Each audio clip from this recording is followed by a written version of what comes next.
Bon alors, la météorologie, on en parle maintenant. Le mois de juin et de juillet, je n'apprends rien à personne, correspondent dans cette région à la saison des pluies. Des pluies, et bien sûr.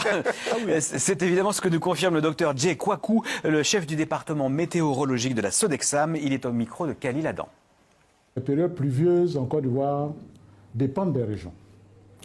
Pour ce qui concerne le littoral, c'est-à-dire que toutes les zones qui sont au bord du golfe de Guinée, il y a deux grandes saisons de pluie.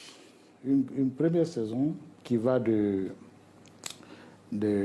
mars jusqu'à juillet, avec un pic en juin, et une deuxième saison qui va de septembre à disons, fin octobre.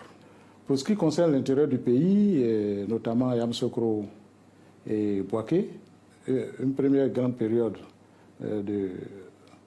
d'avril à juillet,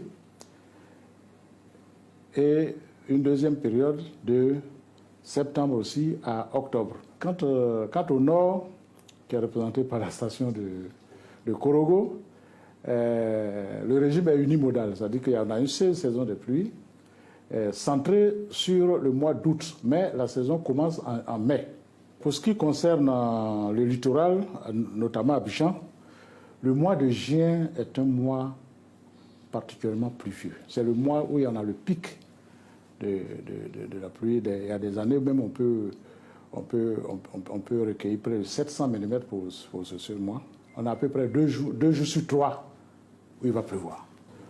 À l'intérieur, on a 10 à 15 jours. À Korogo, on a autour de 10 jours. En tout cas pour le mois de juin. En juin, on est en pleine saison des pluies. Donc nous avons des pluies soit stratiformes, c'est-à-dire des pluies qui durent longtemps, puisque tout le ciel est couvert, les nuages sont denses, donc il peut pleuvoir du matin au soir. Ou bien nous avons des pluies cumuliformes, des pluies qui viennent avec une forte intensité, et ce sont ces pluies-là même qui causent souvent des dégâts, puisque le sol étant déjà gorgé, puisque la saison aurait commencé depuis avril. Sinon, les inondations sont récurrentes. Il y a même des voies coupées. Il y a des services qui sont bloqués. On pourrait aussi parler un peu des températures, parce qu'il y a une fluctuation de température et avec l'humidité. Quand la température est élevée, que l'humidité est élevée, on suffoque. Il y a la sensation d'avoir chaud.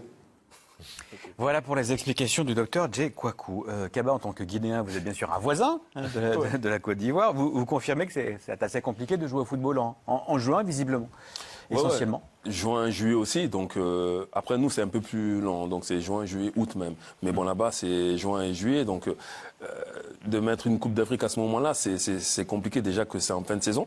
Et en plus, après, si c'est pour se retrouver à vraiment se noyer dans la pelouse, je ne sais pas si c'est une bonne idée. Et non, mais c'est vrai parce que... Se noyer dans la pelouse. Non, mais on a joué des matchs... bien choisi. Ah non, mais on a joué des matchs de juin déjà. Et je vous assure que quand il pleut, moi je me rappelle, on avait joué un Guinée-Kenya. Et c'est la pâte aux joueurs. Donc, en juin, par exemple? Oui, en juin. Ouais. Donc, si on a 3 matchs de poule à jouer, plus après 8e, quart et demi, ça devient très compliqué. Plus la qualité de la pelouse aussi qui va souffrir. Pour des matchs à répétition, mais voilà. pour une telle donc compétition. Je ne pense pas que jouer en juin, c'est possible. Oui, parce que Kaba a raison. On joue en juin pratiquement tous les ans en Afrique. Ouais. Le seul truc, c'est que là, c'est une compétition d'ensemble. Si tout d'un coup on reporte un match, ça pose un énorme problème de calendrier. Si tout d'un coup on commence à décaler, si la pelouse explose en vol, parce que à force de jouer sous les pluies, et là on n'arrive plus à enchaîner, c'est ça le problème.